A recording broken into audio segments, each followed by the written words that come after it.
আপনি কি কখনো ভেবে দেখেছেন বর্তমানে পৃথিবীর সবচেয়ে শক্তিশালী দেশ কোনটি?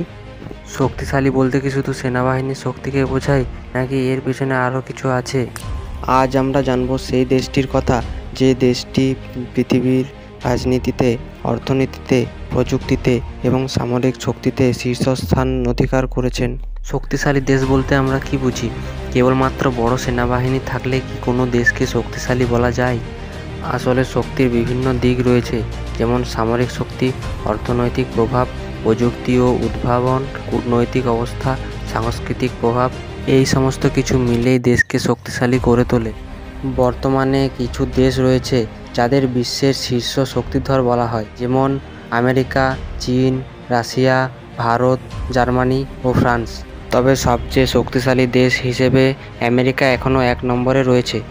আমেরিকার শক্তির মূল কারণগুলি হলো বিশ্বের সবচেয়ে বড় অর্থনীতি, সবচেয়ে আধুনিক এবং শক্তিশালী সামরিক বাহিনী, প্রযুক্তি জায়ান্ট কোম্পানিগুলি যেমন গুগল, অ্যাপেল, মাইক্রোসফট। আমেরিকার বার্ষিক সামরিক বাজেট প্রায় $800 বিলিয়ন।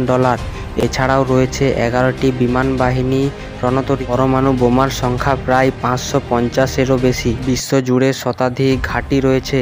আর রাশিয়া, তাদের পরমাণু বোমার সংখ্যা বেশি। সামগ্রিক সামরিক বাজেট প্রযুক্তিতে আমেরিকা এগিয়ে, কিন্তু চীন দ্রুত এগিয়ে যাচ্ছে বিশ্বের দ্বিতীয় বৃহত্তম অর্থনীতি এআই প্রযুক্তির দিক দিয়ে। ভারতও ক্রমেই প্রভাব বিস্তার করছে বিশাল জনসংখ্যার প্রযুক্তিতে। সুতরাং পৃথিবীর শক্তিশালী দেশ এখনও আমেরিকা।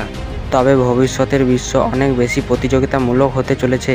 এতে আপনার কি মতামত অবশ্যই কমেন্টে জানান। আর এই ধরনের ভিডিও পেতে আমাদের চ্যানেলটি সাবস্ক্রাইব করুন।